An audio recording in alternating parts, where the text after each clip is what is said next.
We like to believe we are free thinkers, that we make our own choices, independent of outside control.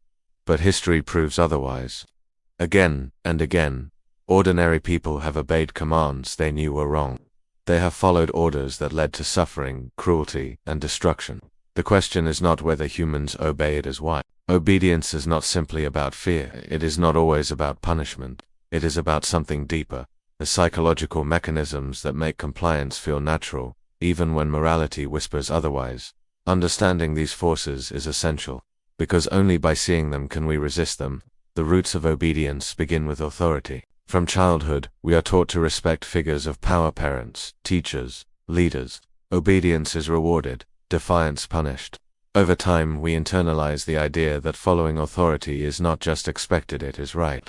This conditioning does not fade in adulthood. It simply transfers to new figures: bosses, officials, experts, governments. The instinct to obey becomes automatic. The most famous demonstration of this comes from the Milgram experiment.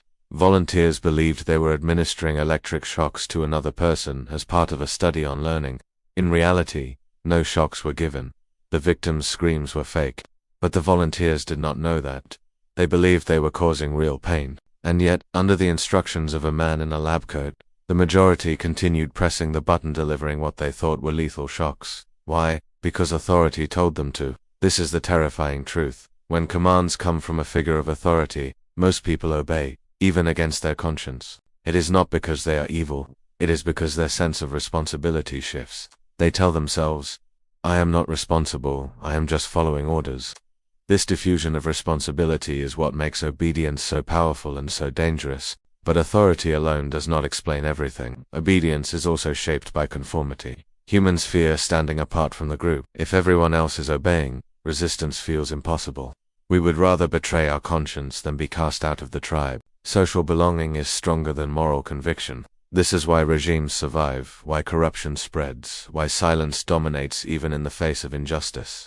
Another factor is incremental commitment. Rarely are people asked to commit atrocities in one step. Instead, they are led gradually, through small actions that seem harmless. A little obedience here, a small compromise there. Each step makes the next easier.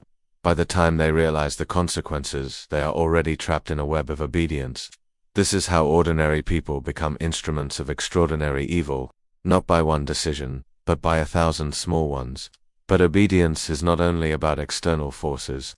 It is also about the internal desire for safety. Disobedience is dangerous.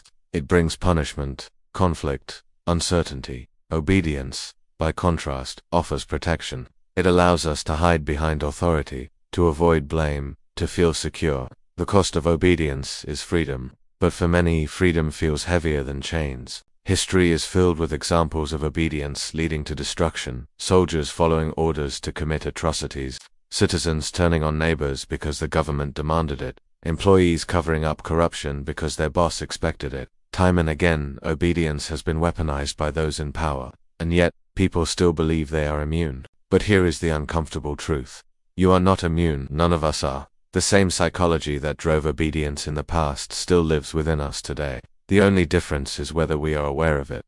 So how do we resist? First, recognize the power of authority. Symbols, uniforms, titles, credentials, do not equal truth. Authority should never replace your judgment. Second, question conformity. Just because the crowd obeys does not mean they are right. Courage is not the absence of fear, it is the decision to act despite it. Third, beware of incremental obedience. Ask yourself, where is this path leading? What will the next small step demand of me? Finally, reclaim responsibility. Authority may command, but you choose. Responsibility cannot be outsourced. When you obey, the consequences are yours, whether you admit it or not. To resist obedience is not easy. It requires awareness, courage, and sacrifice. But without resistance, authority becomes absolute. An absolute authority destroys freedom. The next time you feel the pressure to obey, pause. Ask yourself, am I following orders because they are right or because I am afraid to disobey? That single question could change your life.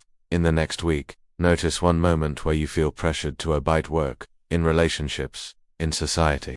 Ask yourself, what am I afraid will happen if I refuse? Write it down. Reflect. Resistance begins not with rebellion but with awareness. If this video challenged your view of obedience, don't stop here.